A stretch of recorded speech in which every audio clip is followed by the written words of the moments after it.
¿Cuál gritan esos malditos? Pero mal rayo me parta si, en concluyendo esta carta, no pagan caros sus gritos.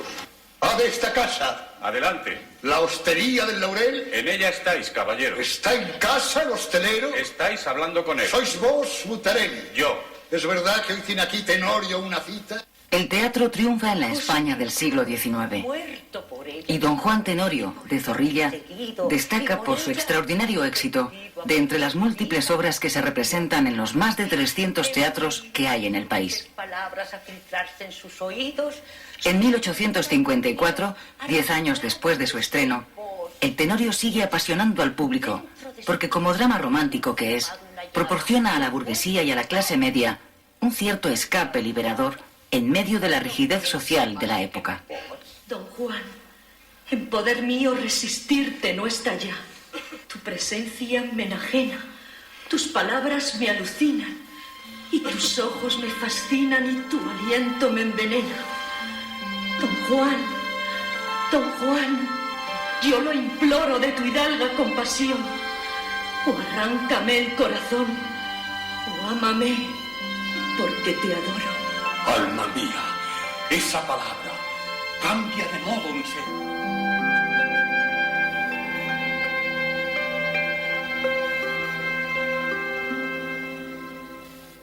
En la corte, Isabel II, la reina que más tarde sería llamada la de los tristes destinos, vive su propio drama romántico.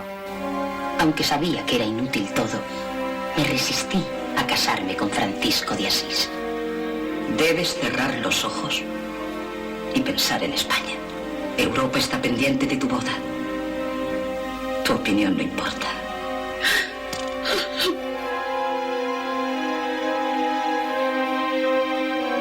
Cerré los ojos y pensé en España. Pero difícilmente puede dar felicidad aquel que no la tiene.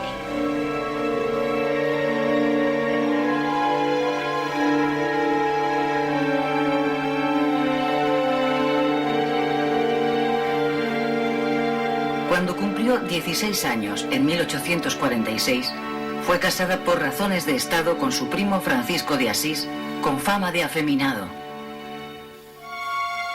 El matrimonio resulta un completo fracaso y la reina se consuela con aventuras amorosas que provocan el escándalo público.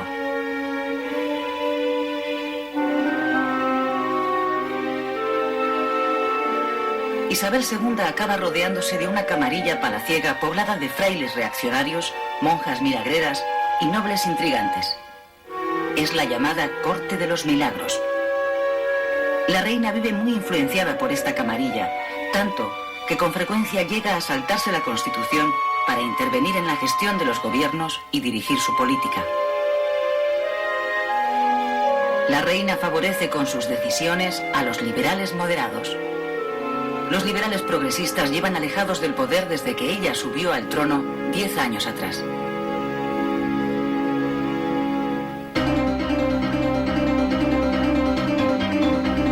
Por lo que se refiere a los liberales moderados, esos 10 años de ejercicio del poder les han desgastado.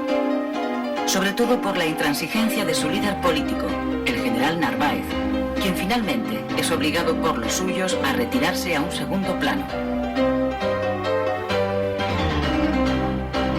Las divisiones internas y los enfrentamientos dentro del partido moderado llevan la inestabilidad política a España, que padece una sucesión de gobiernos cada vez más débiles y más autoritarios.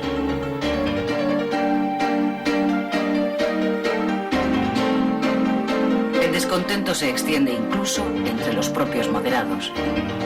En 1854, un grupo de militantes, moderados pero reformistas, que quieren recuperar para el partido el espíritu liberal de la Constitución de 1845, pone en marcha una conspiración para derribar por la fuerza a su propio gobierno.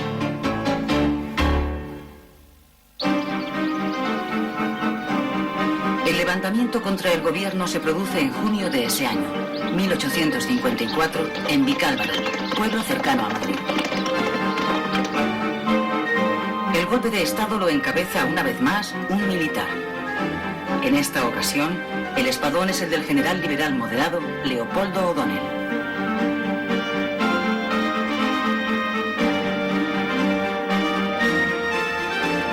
Se produce un primer enfrentamiento con las tropas gubernamentales, pero no hay un claro ganador. El general O'Donnell se ve obligado a retirarse en dirección a Andalucía en búsqueda de nuevos apoyos. En la localidad de Manzanares, O'Donnell recibe el apoyo del general Francisco Serrano. Los dos militares deciden lanzar un manifiesto conjunto para conseguir la movilización de los liberales progresistas, sin los cuales la insurrección tiene el fracaso asegurado. El manifiesto lo redacta un joven malagueño, el liberal moderado Antonio Cánovas. En él se pide una regeneración de la política, un trono sin camarillas, una nueva ley electoral, libertad de expresión, más autonomía local y una bajada de impuestos. Es decir, reclamaciones progresistas. ¡Viva el general O'Donnell! ¡Viva! ¡Viva la libertad! ¡Viva! El manifiesto surte efecto. Varias ciudades apoyan la sublevación. Las calles de Barcelona, Valencia, Valladolid, Madrid y Málaga se llenan de amotinados que se hacen con los poderes locales y crean juntas revolucionarias.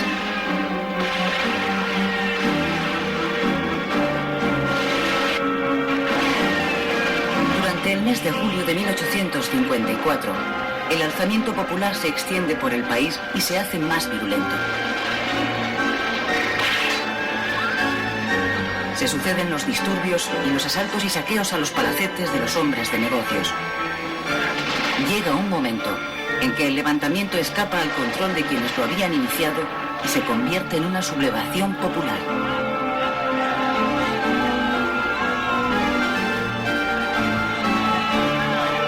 La reina, que siente que su corona se tambalea, se resigna a llamar en su auxilio al que fuera prestigioso líder de los progresistas, el general Espartero. Espartero vive desterrado en Logroño desde que volvió del exilio.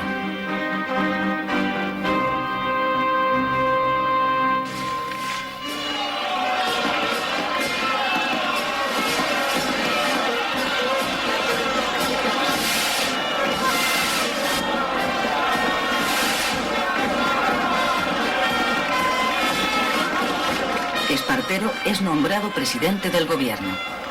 Con él, vuelve al poder el Partido Progresista después de haber permanecido 11 años en la oposición. El general O'Donnell, que había sido el promotor del levantamiento, se tiene que conformar con entrar en el nuevo gobierno como ministro de la guerra. O'Donnell decide fundar un partido centrista, la Unión Liberal, que pretende aglutinar a los más flexibles de los moderados y de los progresistas. El gobierno progresista convoca elecciones y las gana. Enseguida, las Cortes se disponen a redactar una nueva constitución más acorde con la idea progresista de lo que debe ser España. El otro gran objetivo es el de dar un fuerte impulso a la economía nacional que la ponga a la altura del nuevo capitalismo europeo. El nuevo ministro de Hacienda es Pascual Madoz.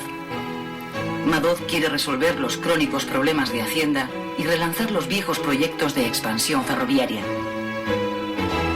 Necesita dinero y por eso aprueba una nueva ley de desamortización.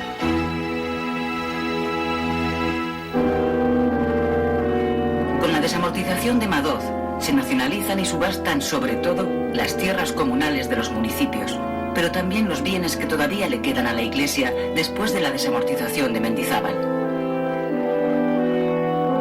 Tras esta desamortización civil de Madoz, los municipios pierden el medio más importante para financiarse, las tierras, lo cual provoca un auténtico desastre social en todos los pueblos. Los campesinos más humildes pierden su medio de vida y los pequeños ayuntamientos que solían pagar al médico y al maestro con los beneficios del arrendamiento de terrenos se empobrecen aún más. El desamparo rural se acrecienta. ¿Qué es eso, Santiago?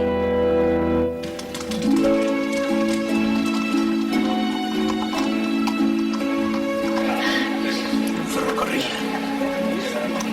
No, si yo ya lo había pensado. Cualquier mercancía llegaría a Madrid con la mitad de coste de transporte, por lo tanto se podría vender más barata o se tendría un mayor margen de beneficios. El negocio es tan claro que si no nos damos prisa, nos lo pueden pisar. Pensaba que usted solo se interesaba por la política. ¿La política? Cada día me interesa menos. La bolsa se ha enseñoreado del mundo y tiene más poder que los gobiernos. Bien, me parece que puede ser muy interesante. A partir de 1855 se desata en el país la fiebre de la construcción de ferrocarriles. La explicación está en el respaldo que el gobierno ofrece a los proyectos de nuevos trazados. El Estado invierte en ellos parte del dinero obtenido con la desamortización, pero sobre todo aprueba una nueva ley de ferrocarriles que incentiva extraordinariamente la participación del capital extranjero.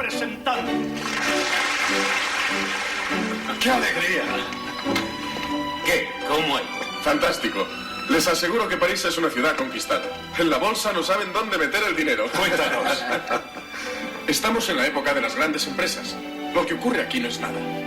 Europa está congestionada de oro y necesita negocios donde colocarlos. ¡Viva el ferrocarril de Villeneuve! El capital extranjero, especialmente francés, entra masivamente en España y en consecuencia se hace con la propiedad de la mayor parte de las compañías ferroviarias.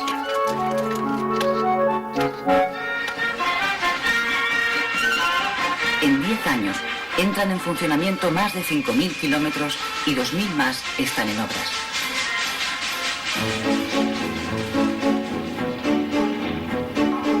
Con la expansión del ferrocarril, España vive los efectos de la revolución de los transportes.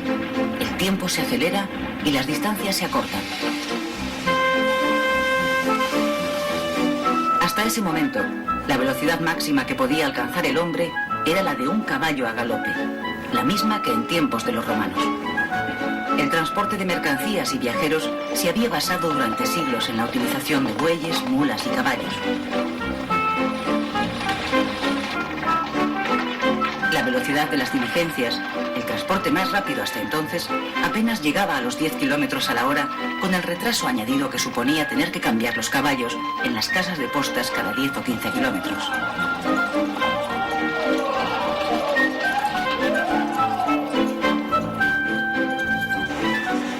Con la llegada del tren, esa velocidad se triplica. En ir de Madrid a Irún en diligencia tirada por caballos se tardaba 3 días. Ahora en ferrocarril el viaje se hace en una jornada. Los llamados caminos de hierro se van a encargar de vertebrar España. El ferrocarril provoca la expansión real del comercio español porque establece una rápida comunicación entre todas las regiones. Además, permitirá una mayor movilidad de la población. Pero los dos sistemas, el tradicional y el moderno, convivirán largos años, dadas las dificultades que la orografía española presenta para extender el ferrocarril por todo el país. En España, tender 1 kilómetro de vías cuesta de 5 a 10 veces más que en Francia o Alemania.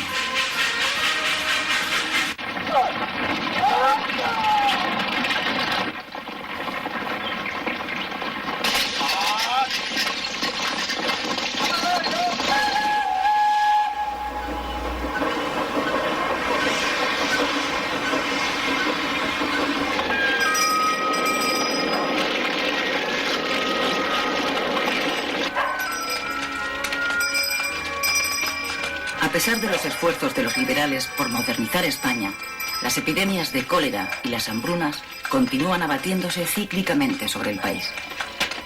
En 1855, el cólera se lleva por delante a miles de españoles. La esperanza de vida al nacer no llega entonces a los 30 años de media.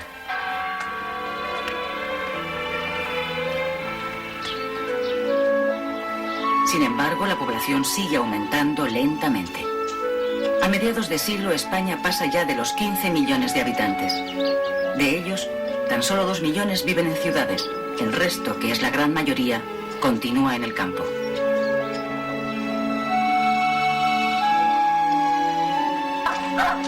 Es en esta época cuando se inicia la emigración del campo a la ciudad. Las zonas costeras del Mediterráneo y del Cantábrico, junto con Madrid, son los destinos preferidos de los inmigrantes que van buscando los lugares donde las industrias tienen necesidad de mano de obra.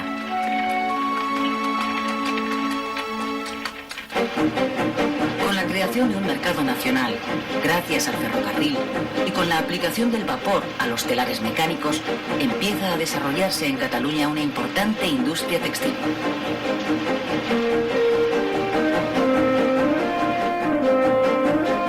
Otra actividad industrial que inicia en estos momentos su despegue es la de la obtención del hierro, la siderurgia. Aún se pueden ver en Marbella, Málaga, restos de lo que fueron los primeros altos hornos, alimentados por madera, que se instalan en España. Años más tarde, cuando el carbón sustituye a la madera, la actividad siderúrgica se traslada a Asturias y a Vizcaya. Alrededor de 175.000 obreros trabajan en la industria, en la minería y en la construcción de ferrocarriles en jornadas de 10 a 12 horas diarias. Estos trabajadores, que malviven con un mísero salario, constituyen el primer proletariado industrial español.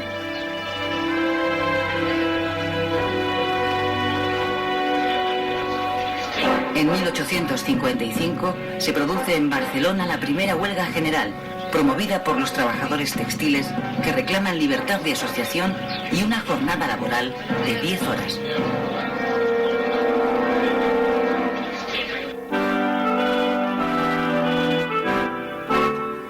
La afluencia de inmigrantes y el desarrollo de las nuevas industrias hace que las ciudades más dinámicas se queden pequeñas para albergar a la nueva población. Necesitan ensancharse, derribar las viejas murallas medievales que no les deja crecer y dar paso a la nueva ciudad.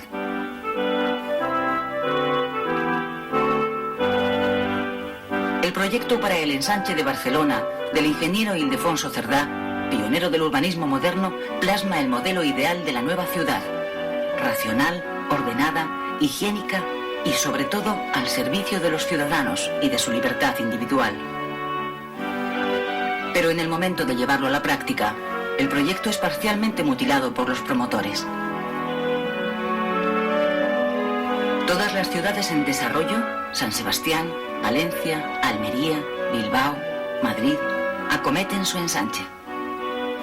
En la capital de España, el hombre de negocios José de Salamanca construye el conocido como Barrio de Salamanca, otro ejemplo de la nueva ciudad moderna.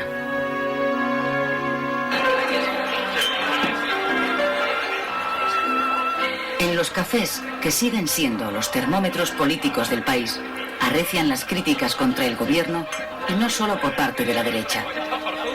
A la izquierda de los progresistas está creciendo un movimiento político cuyos adeptos no están dispuestos a que se traicione el espíritu de la revolución. Son los demócratas. ¡Por la revolución! ¡Por la revolución! ¡Brindemos! El Partido Demócrata, nacido en la década anterior de una escisión del Partido Progresista, reivindica el sufragio universal y la libertad de asociación y de conciencia. Y estoy seguro de que me permitirán. La mayor parte de sus miembros son republicanos. Me tomo la licencia. Su figura más conocida es la del catedrático universitario Emilio Castelar. En el verano de 1856 estalla una nueva revuelta social en varias ciudades. El gobierno progresista comete graves errores en la resolución de esos conflictos. Eso es aprovechado por el general O'Donnell, apoyado por la reina Isabel II, para dar un golpe de Estado y hacerse con el poder.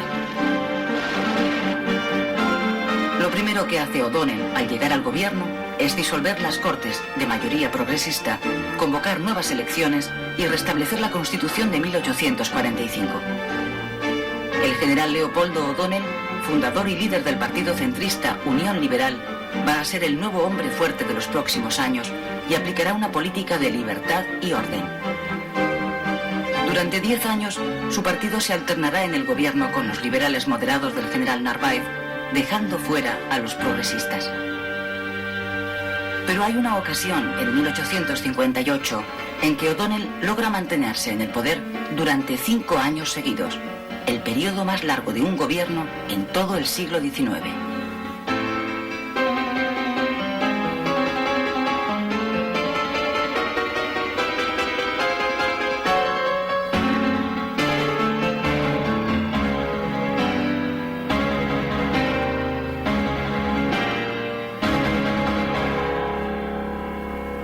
El gobierno presidido por O'Donnell, temeroso de que una nueva revolución le apeara del poder, aplica una receta importada de Gran Bretaña y de Francia: recurrir a la guerra exterior para asegurarse la unidad en el interior. En octubre de 1859, España declara la guerra a Marruecos. El propio O'Donnell encabeza el ejército de 40.000 hombres que parte a la guerra.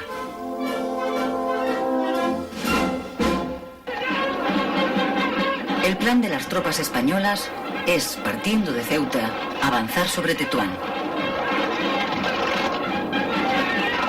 Los primeros enfrentamientos se saldan a favor de los rifeños. Pero el general progresista Juan Prim, al mando de los voluntarios catalanes, consigue en el Valle de los Castillejos la primera gran victoria sobre el enemigo.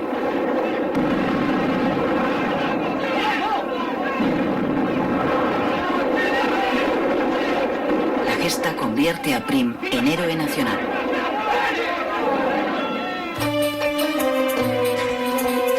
La guerra de África se salda en un tiempo relativamente corto, 6 meses, con la victoria española.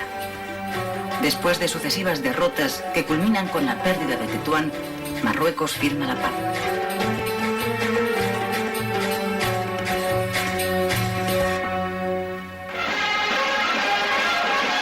O'Donnell había logrado unir a todos los partidos frente a la guerra. La paz le permite ahora beneficiarse de los exaltados sentimientos patrióticos de la población, a pesar de que 7.000 españoles han perdido la vida en el empeño.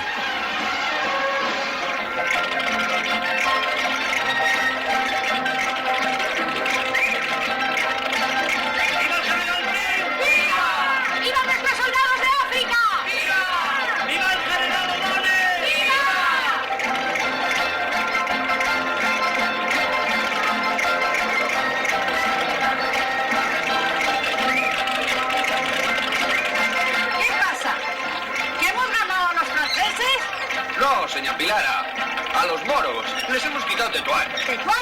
Hey. ¿Dónde cae eso? Para perpetuar la gesta, las Cortes aprueban sustituir los 2 leones de piedra de su pórtico por otros 2 de bronce, fundidos con los cañones arrebatados al enemigo.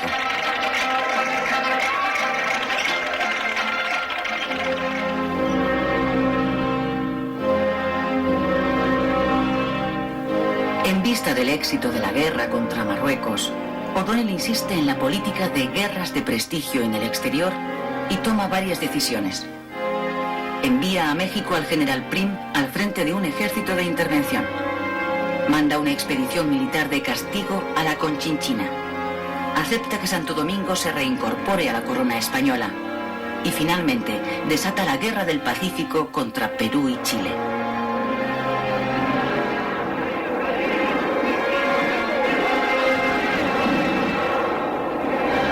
Esta actividad exterior se traduce en una sucesión de fracasos y al final es el motivo por el que O'Donnell se ve obligado a dimitir en 1863.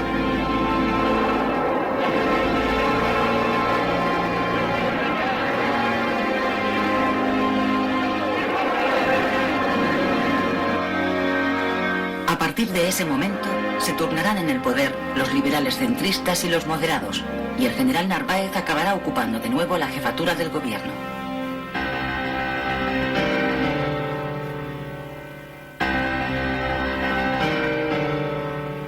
Los progresistas y los demócratas quedan completamente apartados del poder. En vista de eso, optan por no participar ni siquiera en las elecciones y se dedican a la agitación y a la conspiración como vía para intentar recuperar el mando político. Los sucesivos gobiernos, cada vez más breves y cada vez más débiles, recurren como única respuesta a la represión.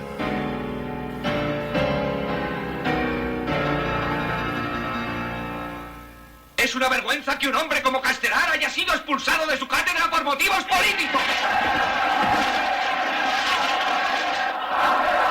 El catedrático Emilio Castelar, del mismo modo que otros intelectuales próximos al Partido Demócrata, utiliza las aulas universitarias para difundir sus ideas de cambio.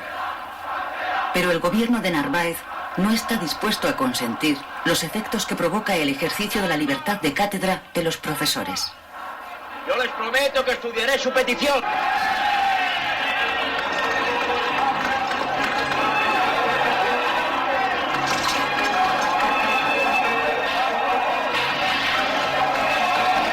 Esta es la primera gran revuelta universitaria que se produce en España. Y es también la primera vez que el gobierno recurre a la Guardia Civil para reprimir con dureza una algarada.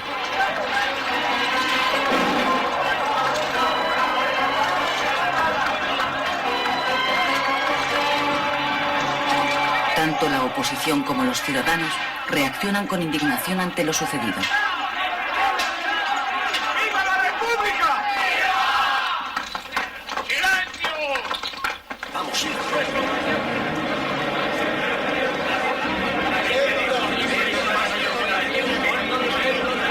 Venga, curso esta hora. Hola, Valeña. Estas son ventas de valor. A las tensiones políticas se suma en 1866 la llegada a España de la recesión económica que está asolando Europa. Las acciones se desploman y el flujo de inversiones extranjeras hacia nuestro país se paraliza. Se quiebra así la buena racha económica de las 2 últimas décadas, con el correspondiente agravamiento de las tensiones sociales.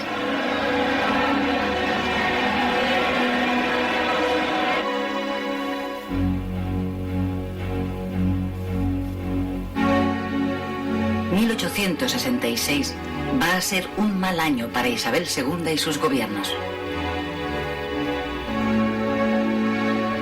La oposición progresista liderada por el general Prim, el héroe de Marruecos, protagoniza al comenzar el año una sublevación militar en Villarejo de Salvanés, provincia de Madrid.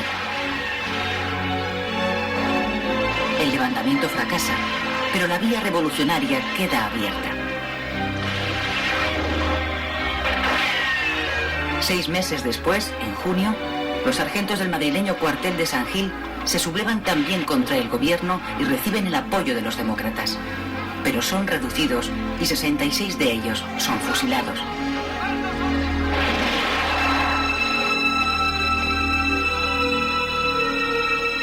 Dos meses más tarde, en agosto, en la ciudad belga de Ostende, se celebra una reunión entre los líderes en el exilio de los progresistas y los demócratas y deciden unir sus fuerzas.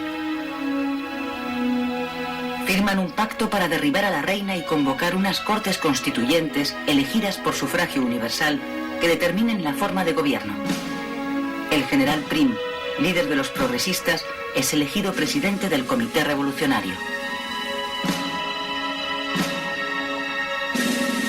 El gran éxito de ese pacto es que se suma a él la mayoría de los militares unionistas encabezados por el general Francisco Serrano. A ellos les mueve su rechazo a la política cada vez más represiva del general Narváez.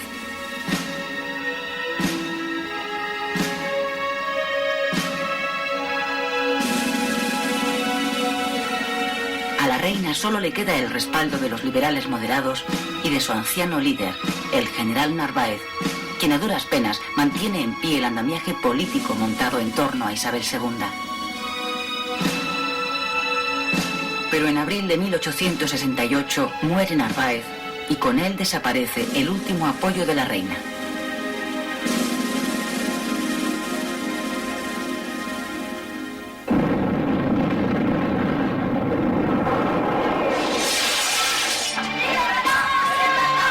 Los gaditanos son los primeros en sumarse al pronunciamiento militar que al grito de «Viva España con honra» hace el almirante Juan Bautista Topete desde el arsenal naval de la Carraca.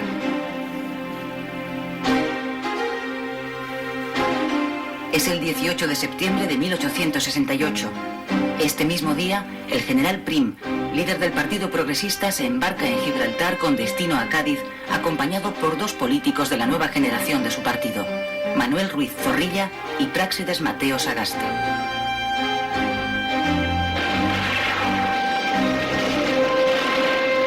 La revolución, bautizada por el pueblo como La Gloriosa, triunfa pronto en Cádiz, a donde el general Serrano llega con sus tropas para apoyar el levantamiento. Desde la capital gaditana, la revolución se extiende con extraordinaria rapidez por todas las ciudades de España, donde se van creando juntas revolucionarias. 10 días después del pronunciamiento de Topete, se libra junto al puente de Alcolea, en Córdoba, la batalla decisiva entre las tropas fieles a la reina y las revolucionarias mandadas por el general Serrano.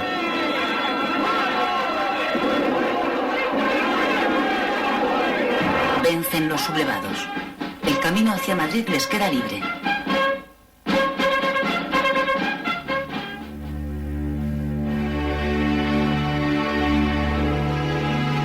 Isabel II, que está en Lekeitio, Vizcaya, veraneando con su familia, se ve obligada a partir al exilio.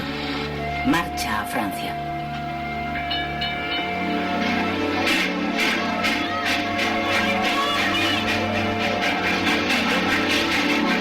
En ese momento tiene 38 años y ha sido durante 25 de ellos la reina de España.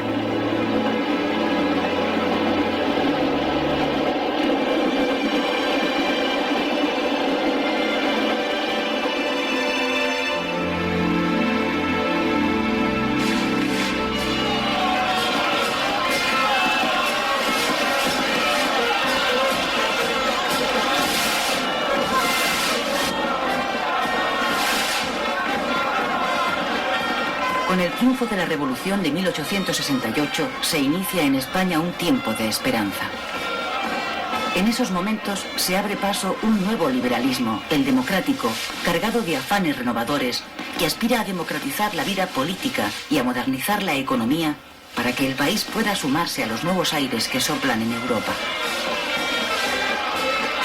El poder político, que permanece durante un tiempo en manos de las juntas revolucionarias, pasa pronto a un gobierno provisional que preside el general Serrano y que convoca elecciones a Cortes Constituyentes por sufragio universal.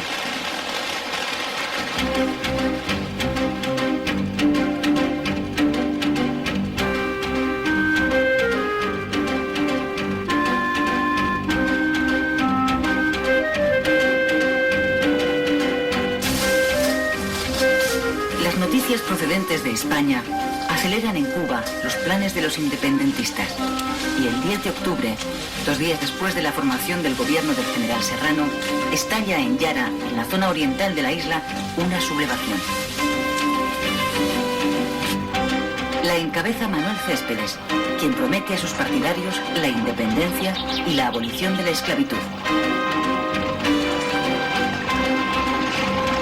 De las colonias que aún conserva España, Cuba, Puerto Rico y Filipinas, Cuba es la más próspera y la mejor situada estratégicamente.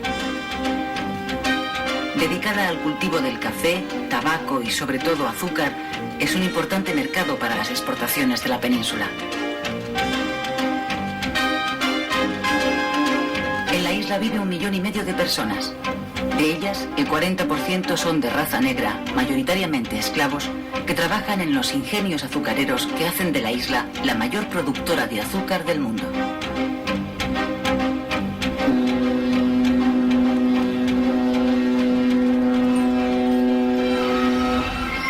La colonia cuenta con una burguesía adinerada, constituida por comerciantes y plantadores de origen español que han hecho fortuna.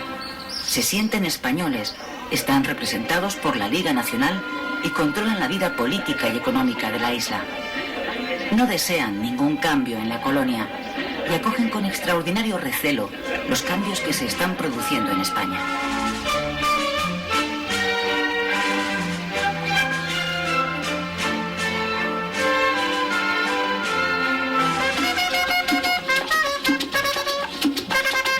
La clase media se nutre mayoritariamente de criollos, es decir, hijos de españoles nacidos en Cuba.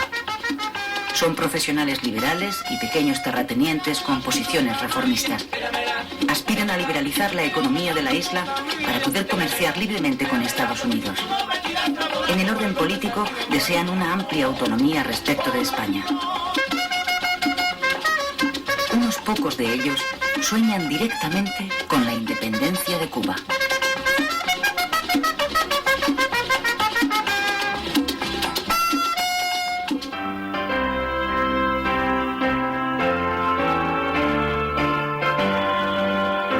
De octubre, en pleno clima revolucionario, llega a Barcelona el anarquista italiano Giuseppe Fanelli.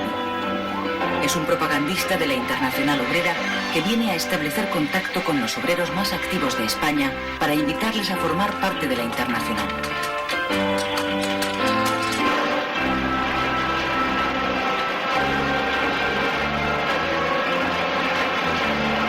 ¿Has hablado con él? Sí, a última hora apareció por el Café Español y empezamos a establecer contacto. ¿Y qué dice? Que no nos podemos quedar parados, que es preciso la acción, que si nos quedamos quietos nos arrollan. ¿Pero qué acción? Ante todo, darnos cuenta de que unidos podemos lograrlo todo, de que nuestra fuerza está precisamente en actuar juntos y a la vez, convencernos a nosotros mismos del enorme poder que tenemos. La Asociación Internacional de Trabajadores había sido fundada en 1864 en Londres y se extendió inmediatamente por varios países de Europa.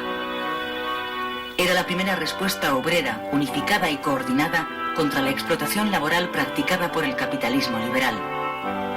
Nació con la voluntad de cumplir tres grandes objetivos: reforzar el sindicalismo de clase, consolidar la huelga como instrumento para lograr abolir la propiedad privada e implantar el socialismo.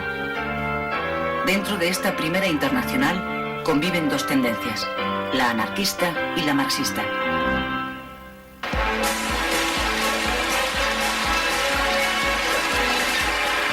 Muchísimas gracias. Os prometo que si salgo elegido seré un celoso defensor del bienestar de esta tierra.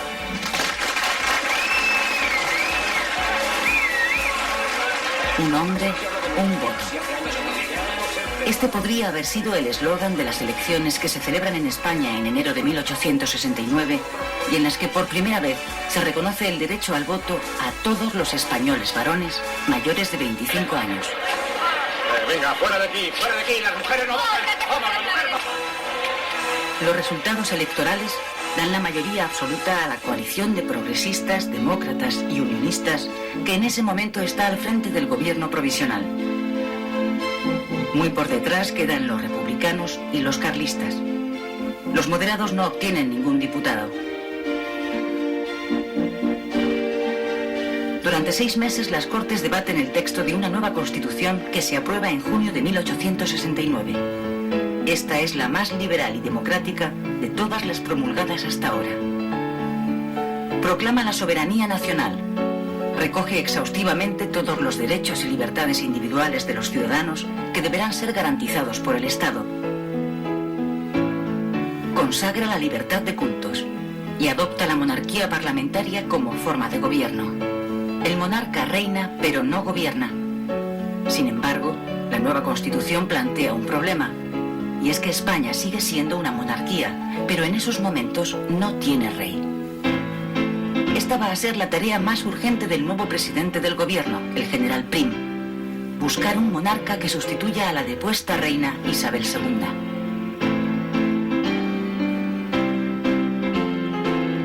Mientras eso sucede, las Cortes optan por nombrar al general Serrano regente del reino.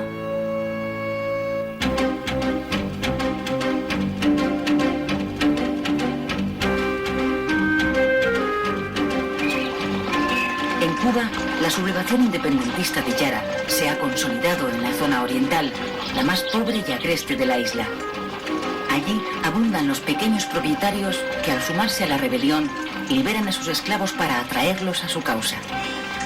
De ese modo consiguen reclutar en poco tiempo un ejército de 10.000 hombres, los llamados mambises, que hostigan incesantemente a los españoles con acciones de guerrilla. ¡Sargento! ¡Sargento! ¡Los mambises están llegando! ¡Corneta, toca llamar al general!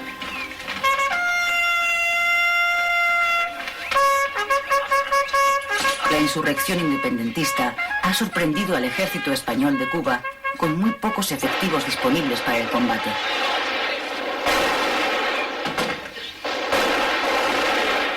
Solo 8.000 soldados de los 27.000 que hay en la isla están en buenas condiciones de salud. Los demás están fuera de servicio, víctimas de distintas enfermedades tropicales. La más temida por los soldados es la fiebre amarilla, también llamada el vómito negro por su altísima mortalidad. Sí, Antonio. ¿Cómo te encuentras? Muriendo. No lo creo. Para hacer hacer frente a las necesidades de la guerra de Cuba, el gobierno se ve en la necesidad de llamar a filas a 25.000 jóvenes, desoyendo así el clamor popular que había acompañado la revolución del 68. Abajo las quintas. Se llama reclutamiento de quintas al sorteo que se realiza para elegir entre los mozos útiles una quinta parte de ellos. Estos son los llamados a filas.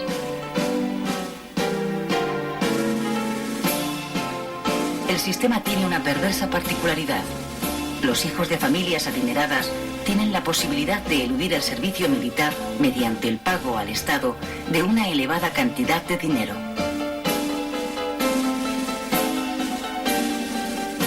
El resultado es que solo cumplen con la patria quienes no pueden pagar la redención en metálico. Por este motivo, las llamadas a quintas suelen ir acompañadas de motines populares.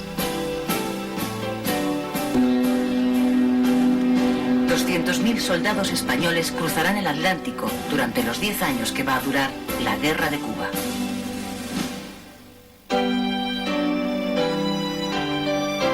Más de un año de gestiones ante las cancillerías europeas le lleva a Prim encontrar un candidato para ocupar el trono. Finalmente se decide por Amadeo de Saboya, hijo del rey de Italia, Víctor Manuel II. El general Prim somete la propuesta a las Cortes. Aunque un tercio de los diputados, mayoritariamente republicanos, vota en contra, los otros 2 tercios votan a favor.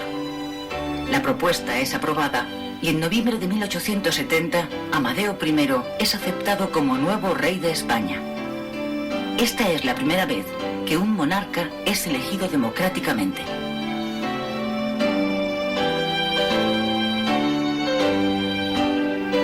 Unos meses antes, en junio, la reina Isabel II, que sigue exiliada en Francia, ha abdicado en su hijo Alfonso, que cuenta entonces 13 años de edad.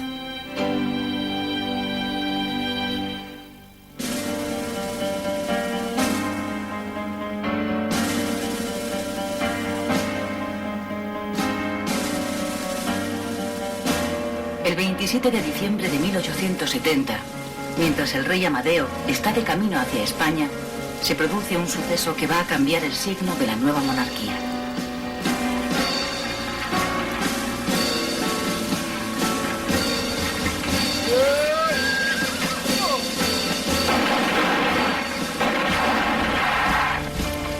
El general Prim, presidente del gobierno, resulta gravemente herido en un atentado. Todavía hoy continúa siendo un enigma la autoría del magnicidio.